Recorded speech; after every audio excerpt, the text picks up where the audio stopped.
I don't use social media to increase my business in a direct way. I use social media in a very focused manner. I use social media mainly for recruitment.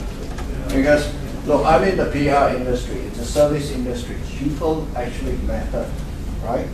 So I use it for recruitment because that's where my main competition is. It's not the other PR firms. We all do the same thing, we all talk the same talk, right? It's how good my people are, the kind of quality of people that I have. So what I do, for instance, is that we use our company blogs. It's half in English, half in Indonesian. We use Facebook, we use Twitter. Now, one way that we do it, okay, bearing in mind, my objective is really to get the best talents. So what I do in my office is that if you work for me for 1 year, you get up to 1 month's salary for what we call a personal development fund. What you do with a personal development fund, you can't buy anything with it, but you can use it to go for a course that helps you develop personally. Personally meaning that, you know, if you feel that belly dancing is going to develop you personally, do it. And I've got somebody that did it, right? Others have taken the money, and the other thing that you can do with it is to travel to somewhere that you have not been before. So people have used it to, what do you call it, how to make dim sums properly in Hong Kong, diving, Reiki, getting their driver's license, a whole lot of things. The only condition that I put on them is that you must tweet about it and you must write about it in the company blog. So one of my girls took the money, traveled to Australia, and she goes, hey, you know, I'm sitting down watching the YouTube concert. And it's all on company expense. How cool is that? Now, the whole thing is this. What do you think people working in other PR firms is going to think about this? Shit, I wish my company was there, right? And that's good because we make them envious. And really the best people then start applying to us and we get the best people. So, you know, that's what we use it for. So, again, you know, I mean, people think that websites, the whole thing about websites is to make money and drive it directly. We use it for different purposes. I have a personal blog, there's the corporate blog, the company blog. The company blog is strictly for recruitment, building relationships with reporters. You know, in public relations, there is this thing known as media relations, which means that traditionally how you do it is you invite the journalist out, long lunch, liquid lunch, and you know, and you flatter them and you tell them, oh, you're so great, you're so handsome, everything else. So if their ego is adequately stroked, they'll write nice things about you. Or not. I've got one guy who has pioneered what I would call Facebook media relations. Indonesian journalists, like a lot of young Indonesians, are all on the web. And they're all on Facebook, etc. So my guy gets in on Facebook, he friends them, and with the girls, he plays Farmville. And you deal with them and you play with them. So it's making that relationship. But that's not the topic of today's workshop, right? Now, today's workshop is all about, well, how do you convince, how do you make believers out of these kafirs? People, mostly corporations, right? And this is what I do half the time. Corporations are led by men over 50 like myself, who don't quite understand social media most of the time. So they do not understand it. How do you persuade them? Have any of you had these problems of persuading people? What sort of problems have you had? They don't understand the medium. It's too new for them. They're very traditional. They rely on the traditional thing. They're very comfortable in the zone of not wanting to change and accept the new medium that's coming out. Right. So what do you do? How do you try to persuade? We show them numbers. show them numbers. They show the numbers. What sort of numbers? About how many people are on social media, about case studies, about how things have happened in the past, and that's what usually at the end of the day convinces them. Right. Or they would probably get convinced when they're playing golf and some other CEO says, oh, but guess what? I just invested in a Facebook page, you should check it out. Right. Another reason to convince them is the price differentiator. Yeah, definitely. The conventional media costs you a lot, you could go for Oh, yeah. it, it's much cheaper, and so there's no harm in trying. So. And you know what? I hate talking to these guys. And then you're going, Yeah, why should I invest in this? Yes. It's like, for heaven's sake, investing in a 1-year program is going to be less than a half page in a major paper, right? That's the kind of investment. But then they keep thinking about it that way. Definitely, that's a problem. Anyone else with experience? And they feel that it's too risky, and they are very reluctant to open to their customers. Yeah. They feel that when they are open, they are more vulnerable to the different stuff. Yeah, and I think that is probably a major obstacle with corporations. They are so used, corporations, they're so used to controlling the messages and really putting out that corporations are perfect. For instance, if a newspaper will write something critical about one, what would happen is that, usually the PR person will say, hey, this guy's right about this. The CEO and everyone else would have a fit, and they would have a meeting, call a meeting to decide how to respond. And some poor guy would draft it out, and then they would pore over it and look at every little thing. And no, we mustn't admit weaknesses. None at all. And they will come up with a statement that does not sound genuine. Then they'll do it, which you can't do in social media, because number one is the speed. How speeds have changed is that I think before, if you wrote to somebody, you can expect 1 week reply on snail mail. You're very happy. Now, when you communicate to anyone, you expect almost instantaneous reply. You're supposed to be on BlackBerries. You're supposed to be on pushmail. So, 1 hour, 2 hours is already a long time. And with my guys, I train that the moment you get an email, you have to respond within an hour or so. Even if you say noted, I'll reply to you later, or I'm in a meeting, etc.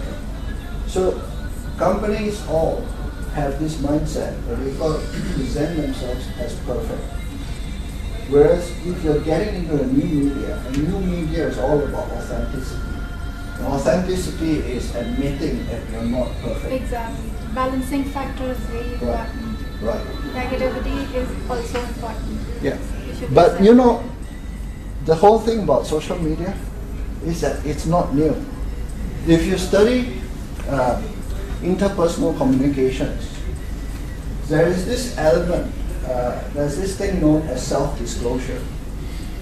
If you talk to someone or if you interact with someone, there's this thing known as self-disclosure. Self-disclosure is this. It's like, for instance, both of you are friends, right?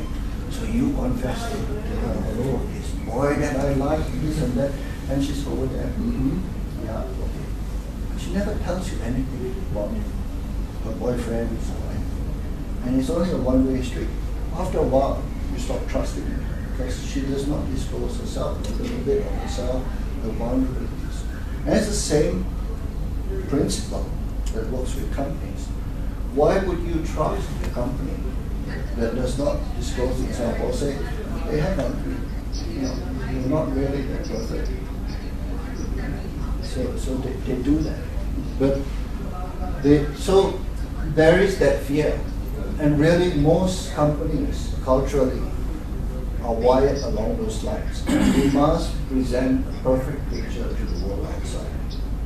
And that is their biggest failing, because they will fail. And it's very difficult. Until today, I have great difficulty in persuading any company. Really, you've got to admit. There is a very recent case, actually involves a very Pakistani. This guy heads Citibank's Indonesia. It's a very bizarre case because it involved coincidence and a lot of saucy details. There's this relationship manager in Citibank with very, shall we say, very ample assets. Right? She's 50 years old. She's gone through many plastic surgeries. She's got 2 Ferraris, a Hummer, and a Mercedes 380. Luxury apartment. And to cap it all off, she's got a 20-year-old husband who's a small-time actor. She swindled people of 1.7 million dollars. So when Citibank reported, hit the papers all over. In the same way, a recalcitrant credit card and came in for negotiations on his debt. And during that discussion, in which apparently the debt collector shouted at him, maybe roughly not again, he died. So the papers next day was saying, how can the debt collectors kill him? So these 2 things came together.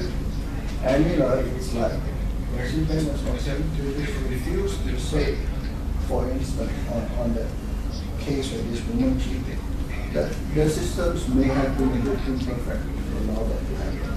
Because the lawyers took over.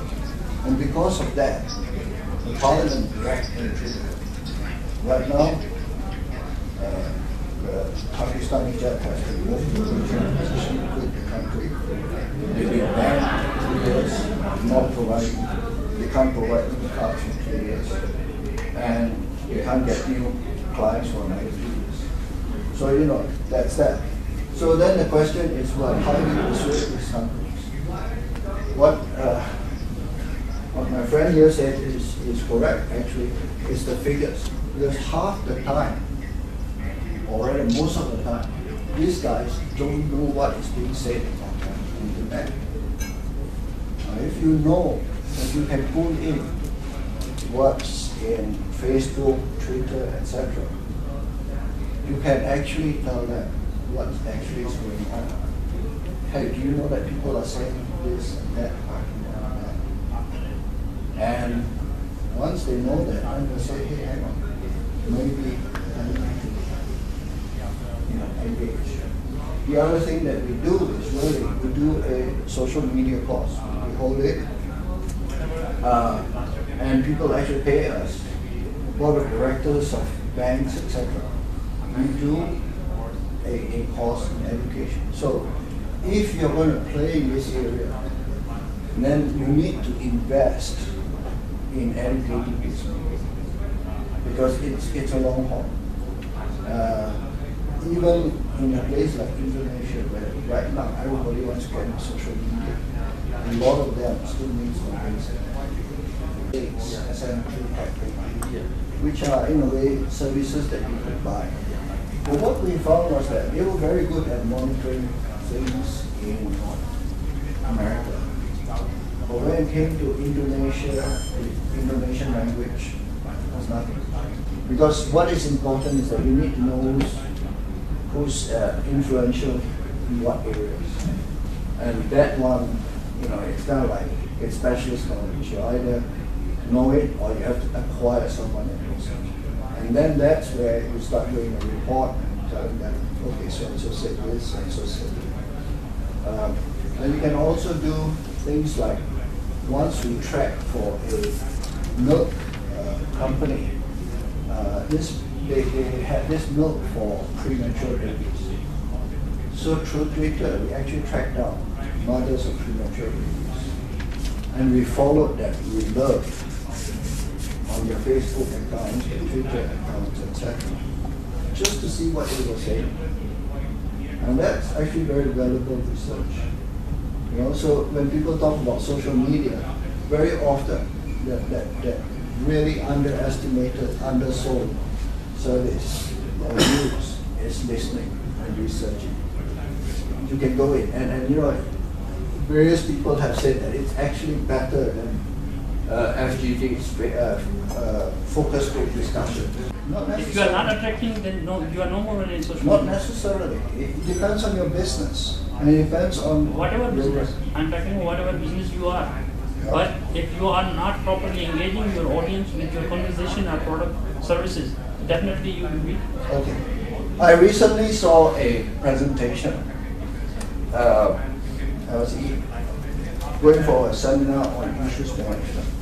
And someone, an organization that uses social media very well for their needs is Deloitte.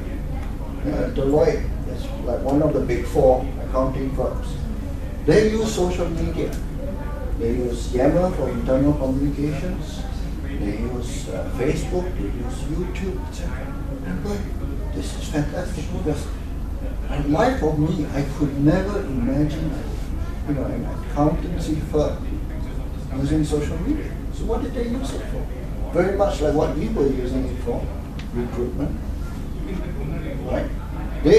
And then they said, well, in Russia, okay, what's important to us, you look at Russia and all that. Actually, at the end of the day, only 500 people are important. The rest, who cares? Right? You can reach a huge audience. You can come up with popular content. But is that going to help your business? And what are the main difference between the traditional and digital media? What do you assess? What are the main differences? Traditional media, well, it's more like traditional business and a business geared towards a Web 2.0. Traditional businesses, you do it, and how you communicate traditionally is, well, you've got 3 key messages to say about your company. Well, these 3 key messages, and you say it, and you just project it. In a way, that's it. You control it. You don't show that you're weak. You're always perfect. You always come up with the right products, etc. That's the traditional way of communicating. And traditionally, you don't need to do anything more than that. Why? Because if you've got the money, you can advertise. If you don't have the money, you can't advertise. Right? So again, law of the jungle. Those that have resources will win, because if you're a Unilever, you can advertise to that. If you're a small company, you can't even get into the game. The price of entry is too high. Then when it comes to social media, the rules change. Right? How many of you are familiar, for instance, between Nestle and Greenpeace? Yeah? That Kit Kat there, right? How large is Nestle compared to Greenpeace? Nestle is this worldwide organization making billions. Greenpeace is one small rectangle group of people. Very smart. Very smart. By using YouTube, by attacking, and what they did was they flooded the Nestle's website on Facebook with their supporters. And Nestle was an indication that Nestle never realized what they're doing in the first place, because the Nestle Facebook had, I think, only about 17,000 followers, 70,000 friends, which for an organization in size, it should have much, much more. So it's an indication they weren't serious players.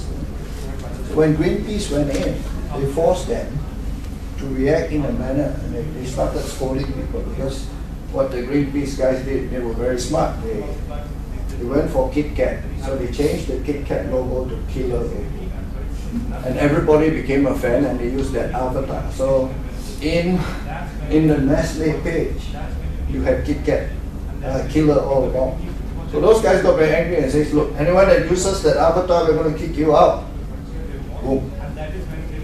Again, trying to control what is essentially uncontrollable in a Web 2.0. So you need to change that tactic.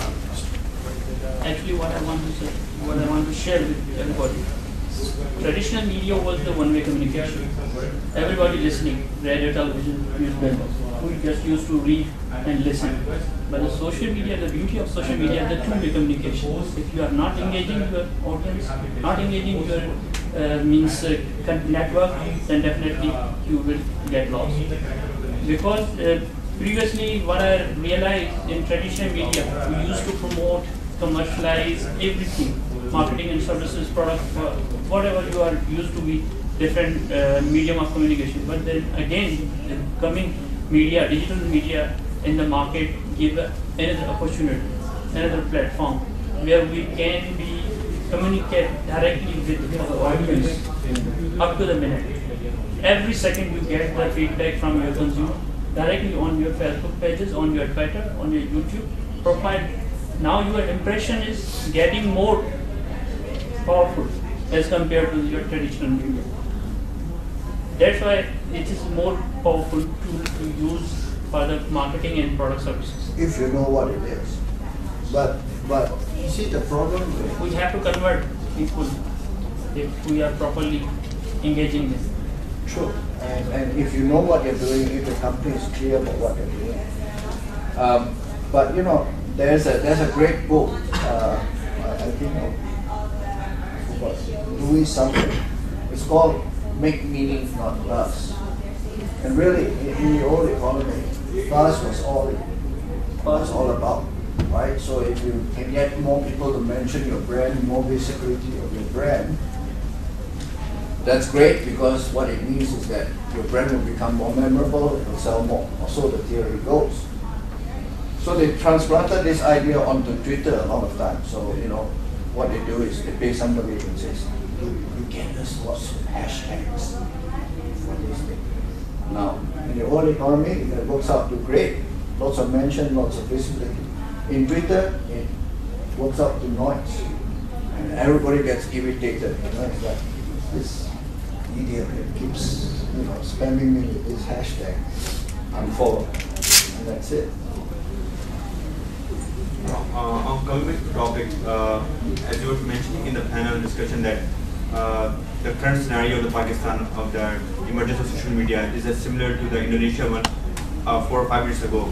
So in that scenario, how you persuade the company CEO or the decision makers to jump into this social media? Because as you mentioned, I mean, you can give them the figures and facts, or you can, you know, tell them the beauty of social media and the cheapness and you know, cost effectiveness. But still, what are the main selling point would be that for the customer point of view for them to jump in? I could not. The truth of it is that I could not. See, I was telling them, doing the face, I was trying every technique. They were just not ready. So that's what, you know, in life there are things that you can control, there are things that you can't control. We decided that, well, we couldn't control that because they were not ready. There's this thing as an idea before that time. And so we said, look, we can't control that. If they're not ready, they will not take that service. So what can we do in the meantime? What can we control? We can control what we know and how we do things. So that's what actually spurred us to organize Express Hub Blogger, get in on the center of the whole online community, work with them, gain the trust, gain credibility with them, and from there, we leveraged it in 2009. That's when we started the social media division and started consulting. So in the beginning, yeah, we could persuade one or two. After that, everybody was coming to us and said, can you do this and can you do that? To the point whereby we start turning them away because they say, hey, I want a Facebook campaign. They're like, what do you want a Facebook campaign? I want to launch this new credit card. So what's great about this new credit card? Well, we used to be a metals platform, but now it's a rewards platform. Like I care, like your audience cares. What are we going to tell them on social media? We used to be metals, now we are a rewards platform. We put that on social media, people will come in and say, what idiots are you? Who cares? What's in it for me? So, you know, and then they decided, you better not. And we said, really, if you wanted to do it, then you got to do it in other ways which are much more engaging. But things always change, time gets compressed. Here, I think you have fairly similar situations, but you also have companies that are beginning to accept it, more progressive ones.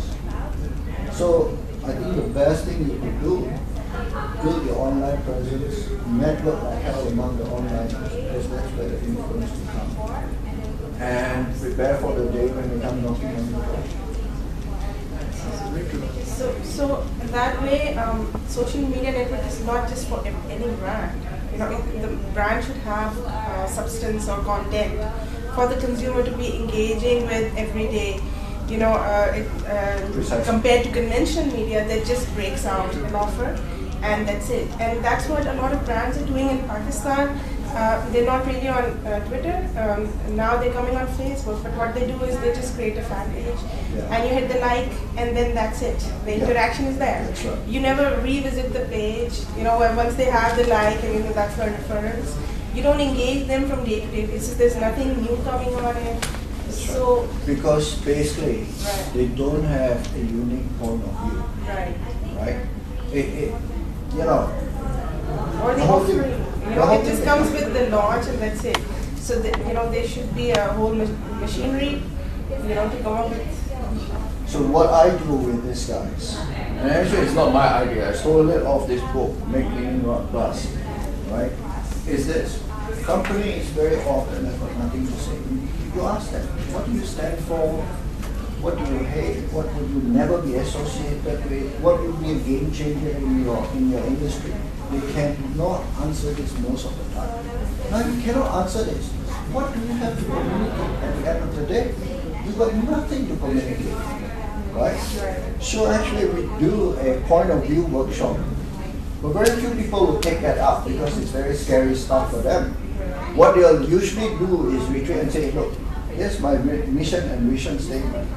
It's like, yeah, I'm going to get excited by your mission statement. Watch me have an ecstatic moment, right? It's like this. Mission statements are essentially internal documents. Whenever you are designing your strategy, then definitely you have to. Yeah, but it's an internal document. For the consumer. It's a document to inform. Of course, but definitely you have to be clear. If you have vision.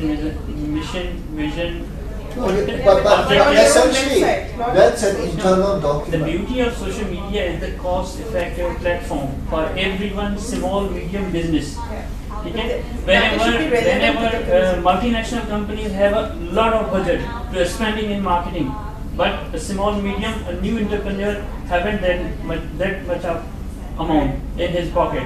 So definitely, social media marketing give you the edge to promote yourself. It's one of the best tools to promote your personal brand, promote your small, new product in the market, even new idea in the market. I think the question is, well, it gives you an opportunity, but how do you take advantage of that opportunity? True.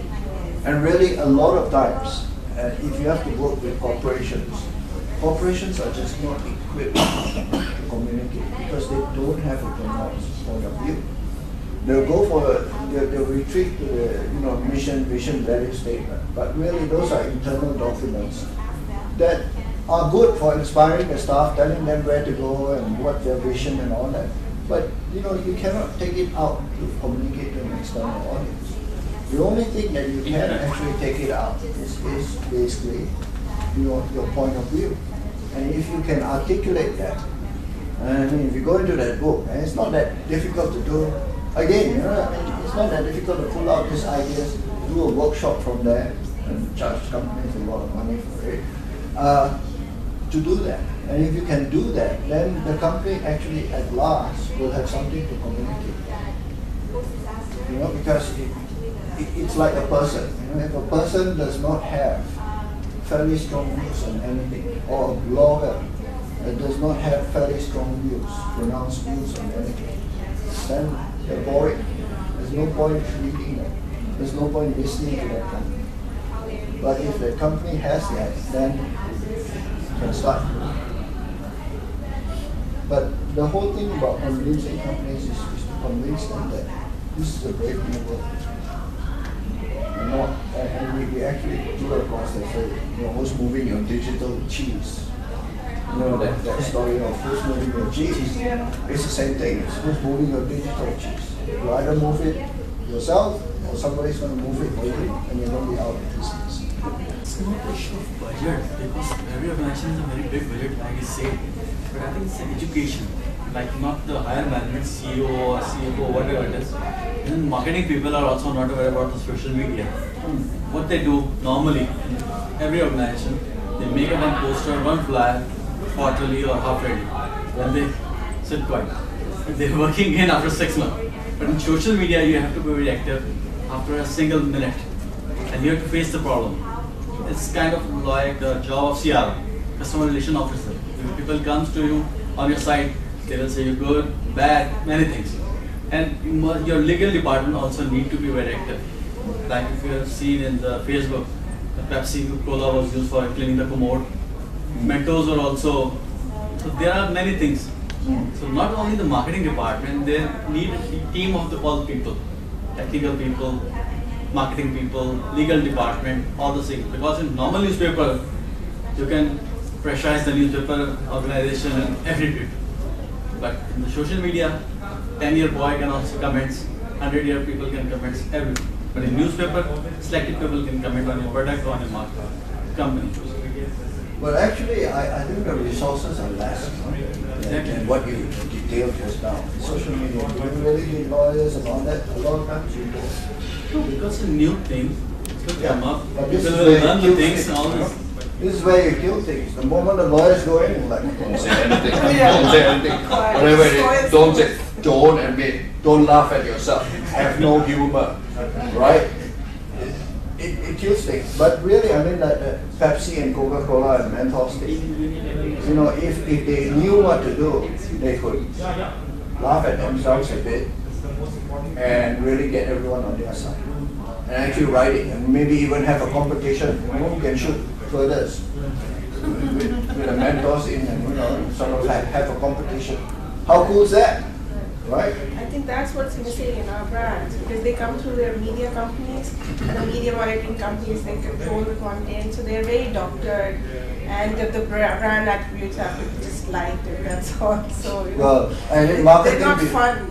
Marketing people, I don't like.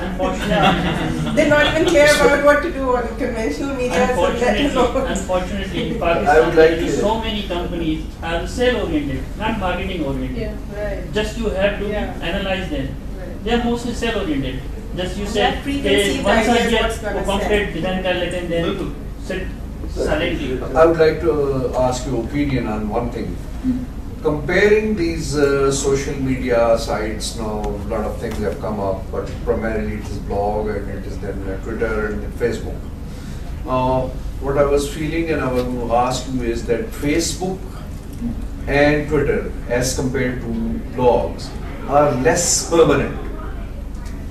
They are not searchable. They don't kick back the links, whereas the blog is more permanent.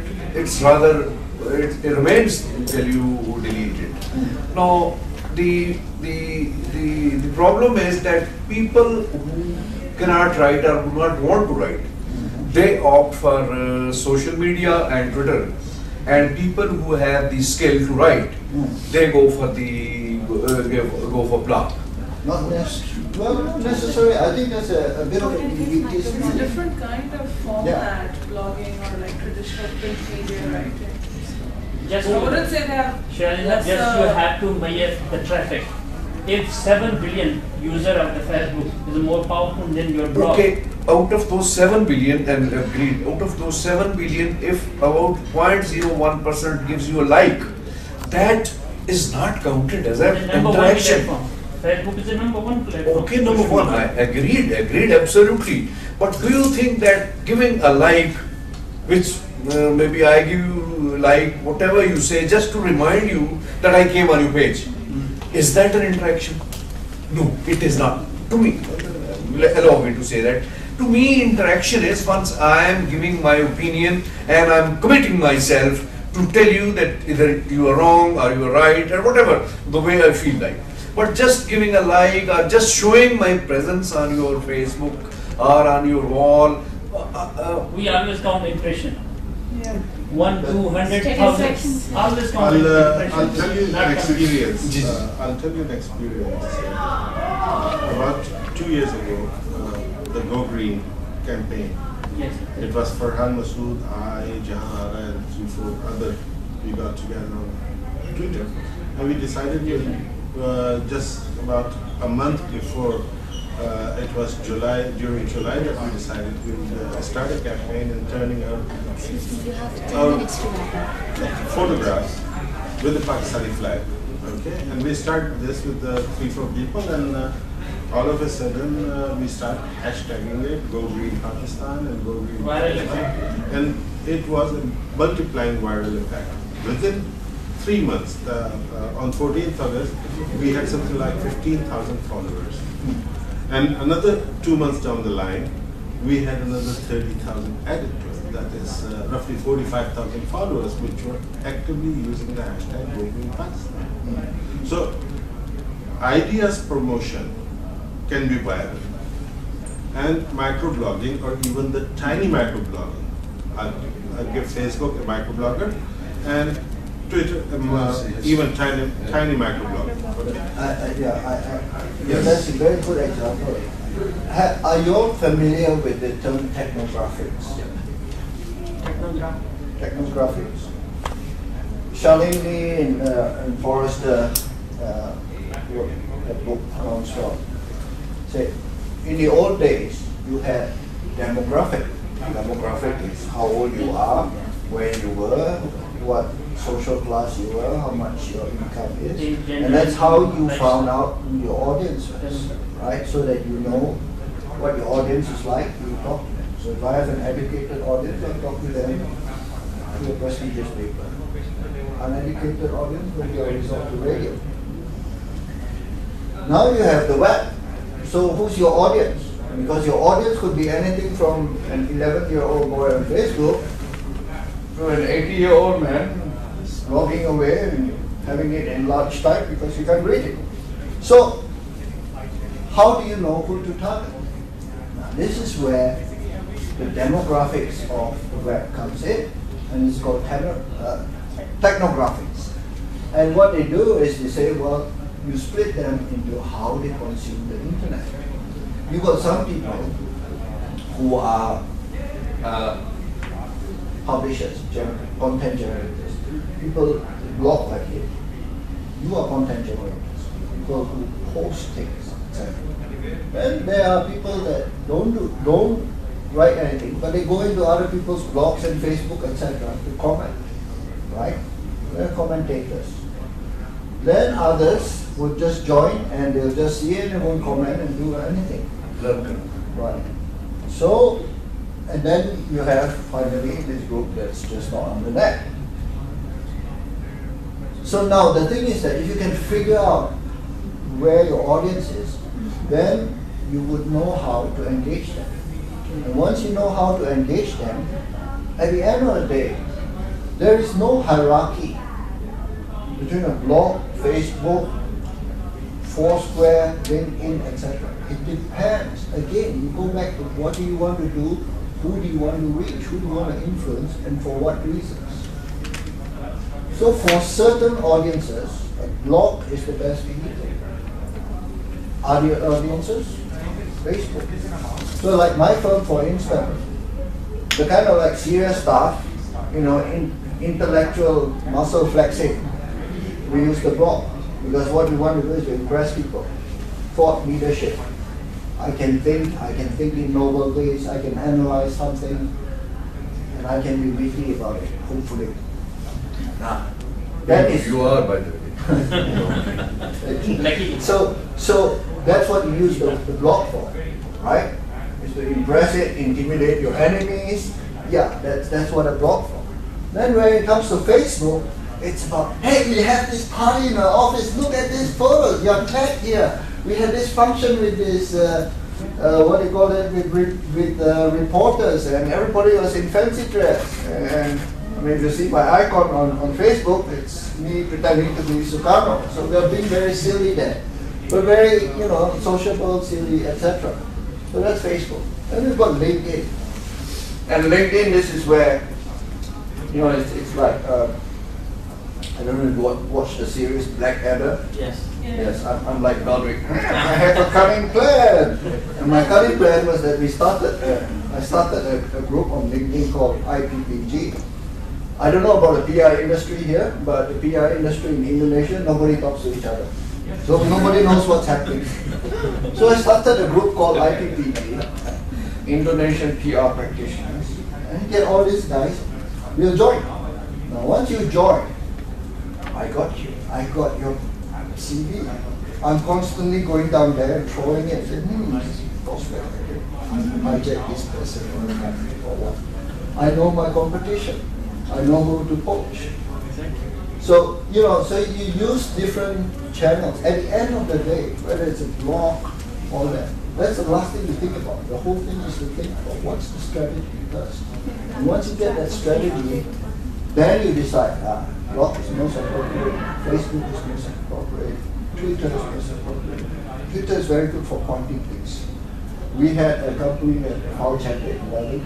It was an airline company. Microblogging is great. Yeah.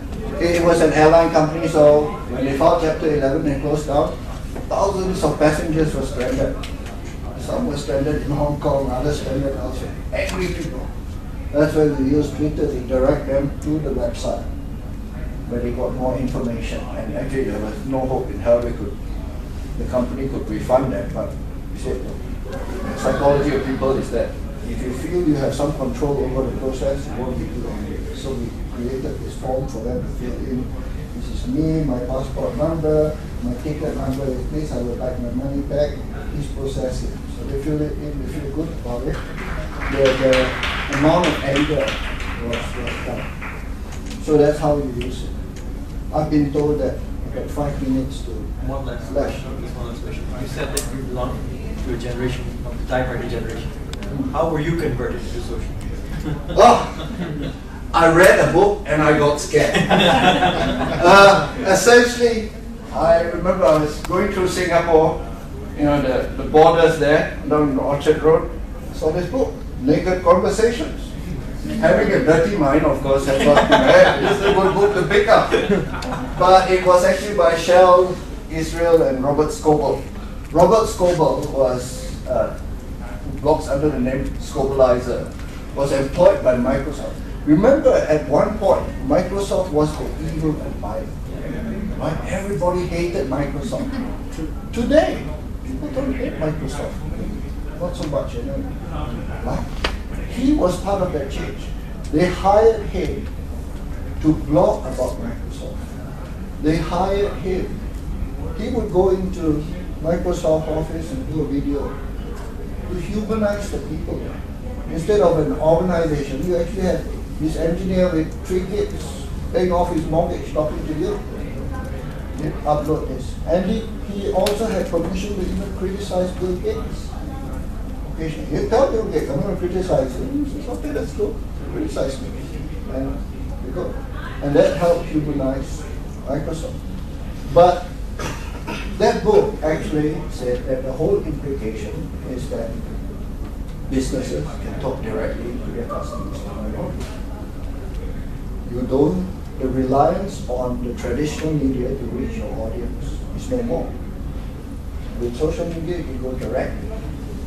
Oh shit, I don't want business.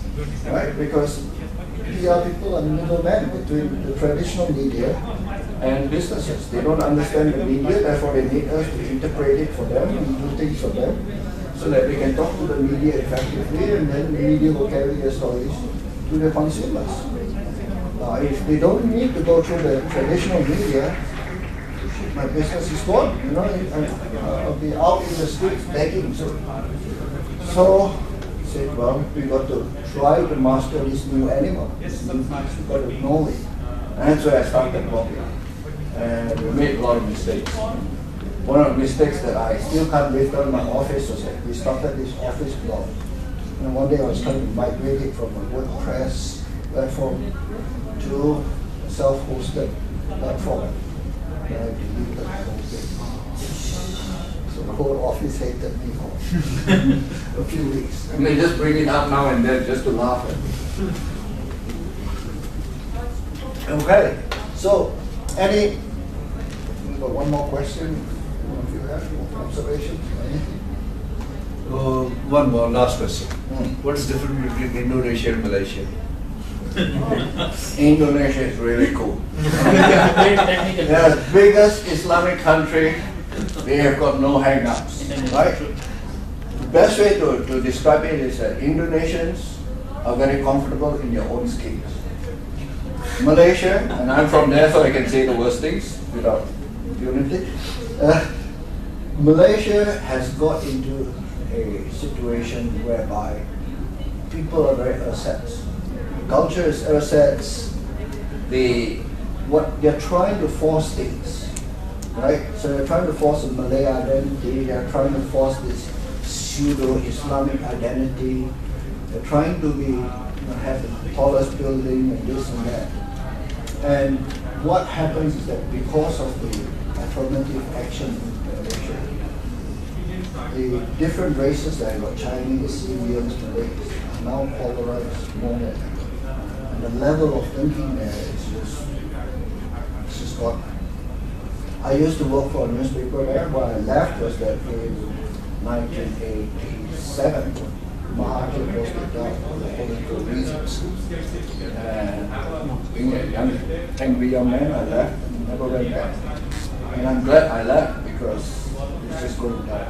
And I think if you watch the era, within 5 years, Indonesia is going to surpass Malaysia. Malaysia is on a downward trajectory. Indonesia is Thank you. Thank you.